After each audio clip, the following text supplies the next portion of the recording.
बंधु माने धनी हेबा पूर्वरु आमको पूर्वरु ही भगवान किछि शुभ संकेत प्रदान करिथांती।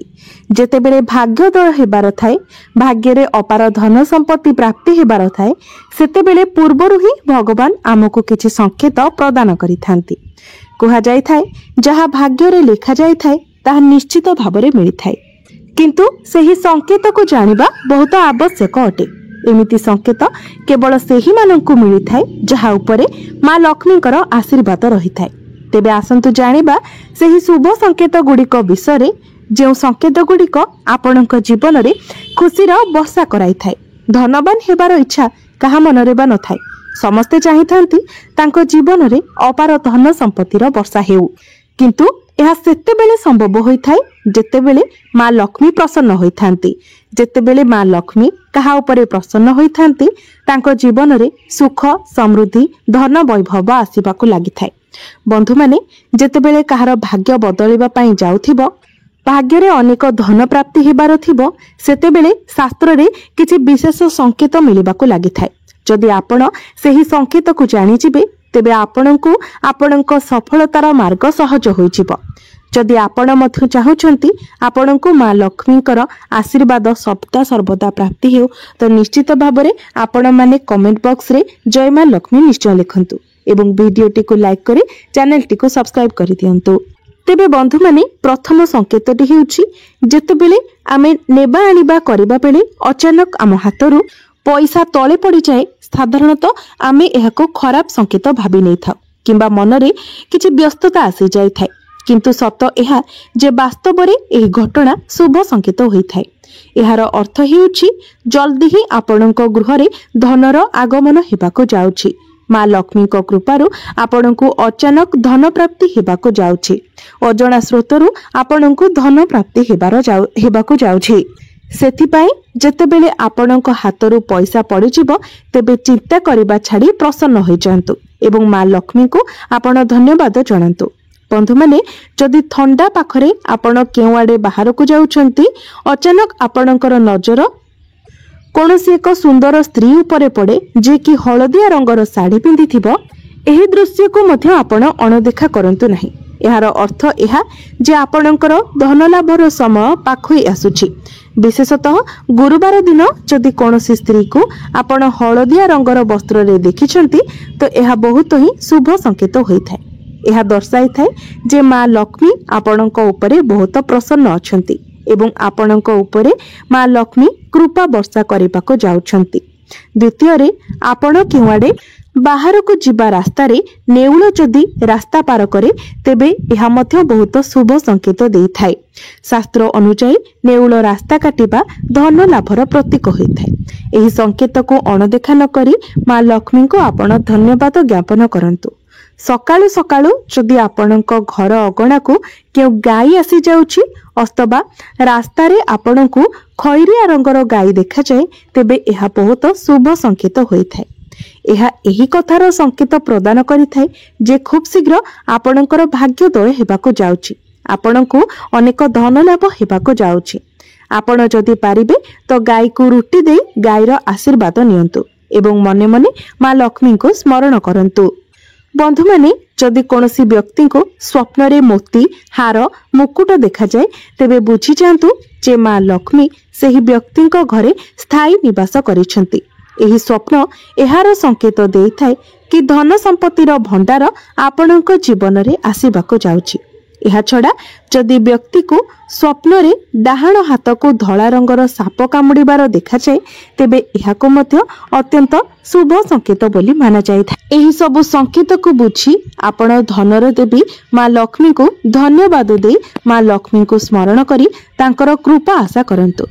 जदि आपणकु स्वप्न रे देखा जाए जे आपण केउठारू पैसा आणुछंती किंबा केही आपणकु पैसा देउछंती, तेबे एहा मध्य धन आगमनर संकेत होइथाए। ता छड़ा जदि आपण सकाळु उठु उठु सर्वप्रथमे क्षीर किंबा दहीर दर्शन करूछंती, तेबे एहा मध्य बहुत शुभ संकेत होइथाए। जदि आपण सकाळु सकाळु बाहर को जाउछंती किंबा केवाडे बुलिबाकू जाउछंती, सेही समय रे नवविवाहित दंपति देखा जांती, तेबे एहा मध्य बहुत शुभ संकेत होइथाए। ଏହି ସଂକେତ ଆପଣଙ୍କୁ ଭଲ ଦିନର ଆଗମନର ସଂକେତ ଦେଇଥାଏ।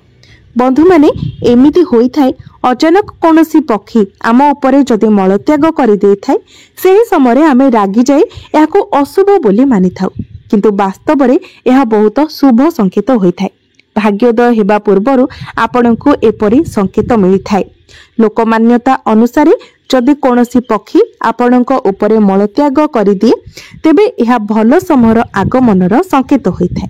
ଏହି ସଂକେତ ଏହି କଥାର ପ୍ରତୀକ ହୋଇଥାଏ କି ଆପଣଙ୍କର ସୌଭାଗ୍ୟରେ ବୃଦ୍ଧି ଘଟିବାକୁ ଯାଉଛି। ତେଣୁ ଏହି ସମୟରେ ପକ୍ଷୀ ଉପରେ ରାଗିବା ବନ୍ଦ କରି ଆପଣ ଈଶ୍ୱରଙ୍କୁ ଧନ୍ୟବାଦ ଦେବା ଉଚିତ ଏବଂ ପକ୍ଷୀକୁ କୌଣସି ଭଲ ମନ୍ଦ ନ କହି ମନରେ ଶୁଭ ଚିନ୍ତାଧାରା ଆଣିବା ଉଚିତ। ବନ୍ଧୁମାନେ, ଯଦି ଆପଣ ଯାତ୍ରା କରୁଛନ୍ତି, ଯାତ୍ରା ସମୟରେ ସାପ କିମ୍ବା ମାଙ୍କଡ଼ ଦେଖୁଛନ୍ତି, ତେବେ ଏହାକୁ ମଧ୍ୟ ଅଶୁଭ ମାନନ୍ତୁ ନାହିଁ। ଶାସ୍ତ୍ର ଅନୁସାରେ ଯାତ୍ରା ସମୟରେ ସାପ କିମ୍ବା ମାଙ୍କଡ଼ ଦେଖିବା ଏହି କଥାର ସଂକେତ ଆପଣଙ୍କ ଜୀବନରେ ଆର୍ଥିକ ସଂକଟର ସମସ୍ୟା ଏବେ ଦୂର ହେବାକୁ ଯାଉଛି। ଆପଣଙ୍କ ଜୀବନକୁ ଧନ ଆଗମନ ହେବାକୁ ଯାଉଛି। ଆପଣଙ୍କୁ ଆପଣଙ୍କ ପରିଶ୍ରମର ଫଳ ପ୍ରାପ୍ତି ହେବାକୁ ଯାଉଛି। ଯଦି ଆପଣଙ୍କୁ ରାତ୍ରି ସମୟରେ ଫଟା ତାରା ଦେଖାଯାଏ, ତେବେ ଏହି ସମୟରେ ନିଜର ଇଚ୍ଛା ଶୀଘ୍ର ହିଁ ସାବ୍ୟସ୍ତ କରିଦେବା ଉଚିତ। ଏମିତି ମାନ୍ୟତା ଅଛି ଯେ ଯଦି ଆପଣ ଭଙ୍ଗା ତାରା ଦେଖି କିଛି ମନୋକାମନା ମାଗନ୍ତି, ତେବେ 30 ଦିନ ଭିତରେ ହିଁ ଆପଣଙ୍କର ମନସ୍କାମନା ପୂରଣ ହୋଇଥାଏ। ଆପଣମାନେ ପୁରୁଣା କାଳିଆ ଲୋକଙ୍କ ଠାରୁ ଶୁଣିଥିବେ ଯେ ତାରା ଛିଣ୍ଡିଗଲା। ସେହି ସମୟରେ ଅର୍ଥାତ୍ ଆପଣ ହଠାତ୍ କରି ରାତିରେ ଆକାଶକୁ ଦେଖୁଥିବେ ଏବଂ ଗୋଟେ ତାରା ଖସିଲା ପରେ ଆପଣଙ୍କୁ ମନେ ହେବ। ସେହି ସମୟରେ ଆପଣ ନିଜର ଇଚ୍ଛାକୁ ବ୍ୟକ୍ତ କରନ୍ତୁ, ଦେଖିବେ ନିଶ୍ଚିତ ଭାବରେ ଆପଣଙ୍କର ସେହି ଇଚ୍ଛାଟି ପୂର୍ଣ୍ଣ ହେବ। ବନ୍ଧୁମାନେ, ଯଦି ଆପଣ ସ୍ୱପ୍ନରେ କଇଁଛ ଦେଖନ୍ତି, ତେବେ ଏହା ମଧ୍ୟ ବହୁତ ଶୁଭ ସଂକେତ ହୋଇଥାଏ, କାହିଁକି ନା ଭଗବାନ ବିଷ୍ଣୁ କଇଁଛ ଅବତାର ନେଇଥିଲେ। ଯଦି ଆପଣ ସ୍ୱପ୍ନରେ କଇଁଛ ଦେଖୁଛନ୍ତି, ତେବେ ଭାବି ନିଅନ୍ତୁ ଭଗବାନ ବିଷ୍ଣୁଙ୍କ କୃପା ଆପଣଙ୍କ ଉପରେ ଅଛି। ଭଗବାନ ବିଷ୍ଣୁଙ୍କ କୃପାରୁ ଆପଣଙ୍କ ଜୀବନରେ ଖୁବ୍ ଶୀଘ୍ର ହିଁ ଭଲ ଦିନ ଆସିବାକୁ ଯାଉଛି। ଆପଣଙ୍କ ଜୀବନରେ ସୁଖ ସମୃଦ୍ଧିର ବର୍ଷା ହେବାକୁ ଯାଉଛି। ବେଳେ ବେଳେ ଆମର ଜୀବନରେ କିଛି ଘଟଣା ଘଟିଥାଏ, ଯାହାକୁ ଆମେ ସାମାନ୍ୟ ନଜରରେ ଦେଖିଥାଉ, କିନ୍ତୁ ଏହି ଘଟଣା ପଛରେ କିଛି ଶୁଭ ସଂକେତ ରହିଥାଏ, ଯାହା ଆଗାମୀ ଦିନରେ ଆସୁଥିବା ଭଲ ଦିନର ଆଭାସ କରାଇଥାଏ। ଯଦି ଆପଣ କେଉଁଦିନ ଘର ପାଖରେ କିମ୍ବା ରାସ୍ତାରେ ମୟୂର ନାଚୁଥିବାର ଦେଖିବେ, ତେବେ ବୁଝିଯାଆନ୍ତୁ ଆପଣଙ୍କର ଭଲ ସମୟର ଆଗମନ ହେବାକୁ ଯାଉଛି। ମୟୂର ଦେଖିବା ବହୁତ ଶୁଭ ସଂକେତ ହୋଇଥାଏ। ଏହି ସଂକେତ ଏହି କଥାର ପ୍ରତୀକ ଅଟେ ଯେ ଆପଣଙ୍କ ଜୀବନରେ ଖୁସି ଓ ସୁଖ ସମୃଦ୍ଧିର ଆଗମନ ହେବାକୁ ଯାଉଛି। ସେଥିପାଇଁ ଭଗବାନଙ୍କୁ ପ୍ରାର୍ଥନା କରି ମନରେ ସକାରାତ୍ମକ ଚିନ୍ତାଧାରା ରଖିବା ଉଚିତ। ଏହା ବ୍ୟତୀତ ଯଦି ଅଚାନକ ଆପଣଙ୍କ ଘରର ମୁଖ୍ୟ ଦ୍ୱାରରେ ହାତୀ ତାର ଶୁଣ୍ଢ ଦେଖାଇ ଠିଆ ହୁଏ, ତେବେ ବ୍ୟସ୍ତ ବ୍ୟତୀତ ଖୁସି ହୋଇଯାଆନ୍ତୁ।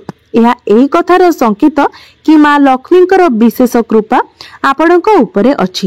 ଏହା ଆପଣଙ୍କର ଭଲ କର୍ମର ଫଳ, ଯାହା ଆପଣଙ୍କୁ ଖୁସି ଜୀବନ ଆଡ଼କୁ ପ୍ରେରିତ କରିବ।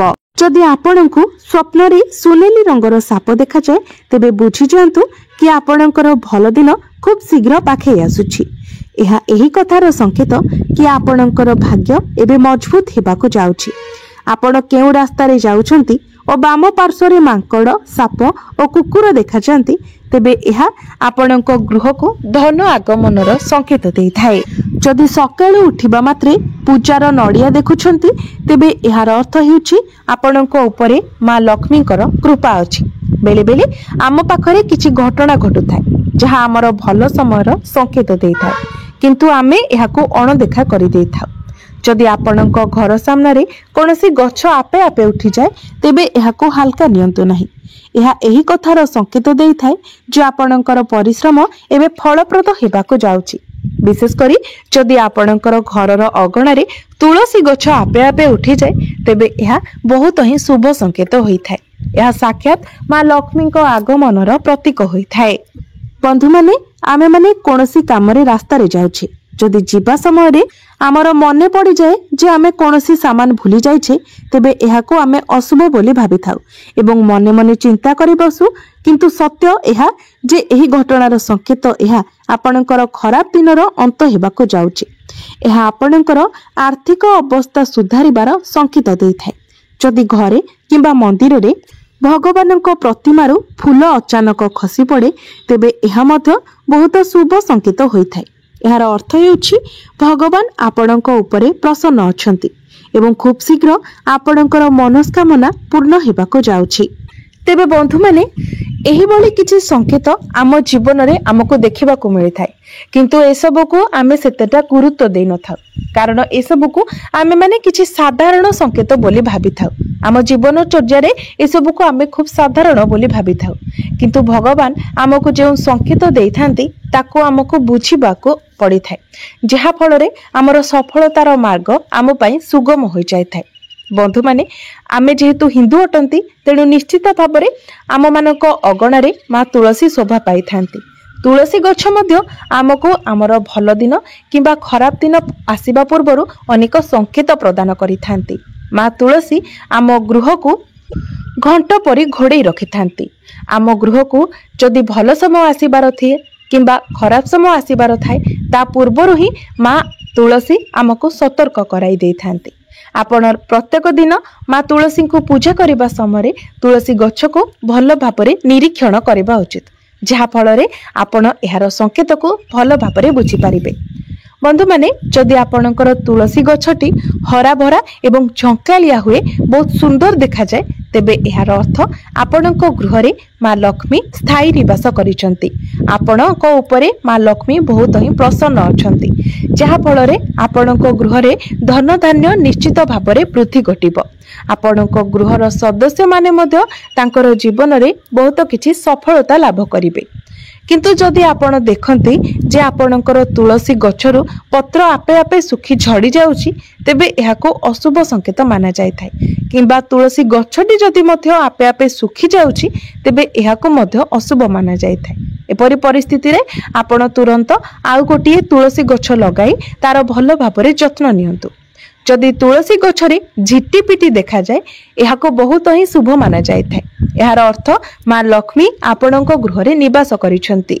किंतु जदि तुलसी गछरे बुढ़ियाणी देखा जाए, कोनोसी अन्य कीट देखा जाती, तुलसी गछरे बुढ़ियाणी जाल बांधि थाए, यह बहुत अशुभ संकेत होई थाए। तेणु एहाको आपण तुरंत हटाई देबा उचित।